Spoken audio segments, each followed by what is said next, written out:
হাদিস শরীফের মধ্যে নবী মুহাম্মদ রাসূলুল্লাহ সাল্লাল্লাহু আলাইহি ওয়াসাল্লাম মোমেনের সংজ্ঞা কি কি দিয়েছেন? নবী করিম সাল্লাল্লাহু আলাইহি ওয়াসাল্লাম তার বিভিন্ন হাদিসে মুমিন বা ঈমানদার ব্যক্তির পরিচয় ও গুণাবলী অত্যন্ত সুস্পষ্টভাবে বর্ণনা করেছেন।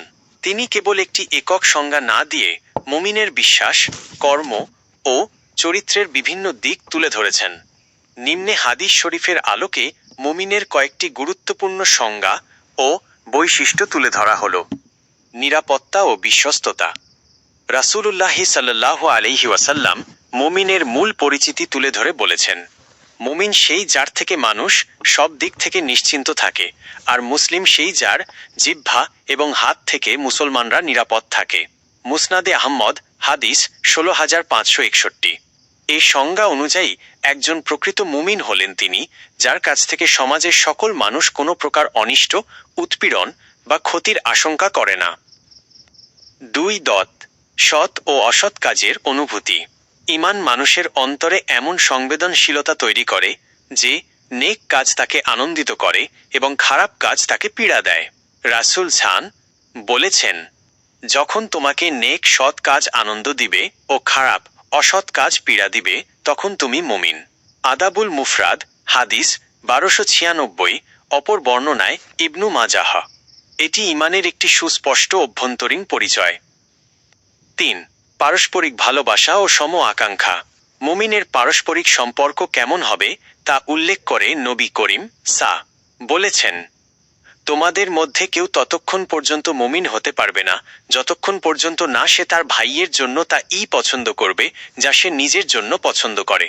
সহিহ বুখারী, হাদিস ১৩, সহিহ মুসলিম ৪৫। অর্থাৎ মুমিন কেবল নিজের কল্যাণ কামনা করে না, বরং অন্য মুমিনের জন্যেও নিজের জন্য যা ভালো তা কামনা করে। ৪. উত্তম চরিত্রের অধিকারী।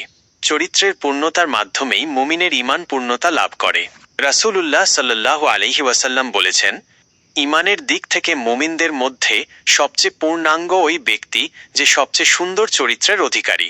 তিরমিজি, হাদিস ২৬১২। ৫. প্রতিবেশী ও সমাজের প্রতি দায়িত্বশীলতা। একজন মুমিন কখনোই তার প্রতিবেশীর কষ্টের কারণ হতে পারে না। নবী করিম কঠোরভাবে বলেছেন, আল্লাহর কসম সে মুমিন নয়, আল্লাহর কসম সে মুমিন নয়, আল্লাহর কসম সে মুমিন নয়। জিজ্ঞাসা করা হল, কে ইয়া রাসূলুল্লাহ? তিনি বললেন, যার অনিষ্ট ও উৎপীড়ন থেকে তার প্রতিবেশী নিরাপদ থাকে না। সহিহ বুখারী, হাদিস ৬০১৬। তিনি আরও বলেছেন, সে তো মুমিন নয় যে নিজে তৃপ্তিভরে আহার করে আর তার প্রতিবেশী থাকে অনাহারে অর্ধাহারে। আল আদাবুল মুফরাদ, হাদিস ১১২। সংক্ষেপে নবী করিম মুমিনকে এমন ব্যক্তি হিসেবে সংজ্ঞায়িত করেছেন যিনি দৃঢ় বিশ্বাসের পাশাপাশি উত্তম চরিত্র, নিরাপত্তা ও মানবতার প্রতি দায়িত্বশীলতা দ্বারা সমাজে পরিচিত হন।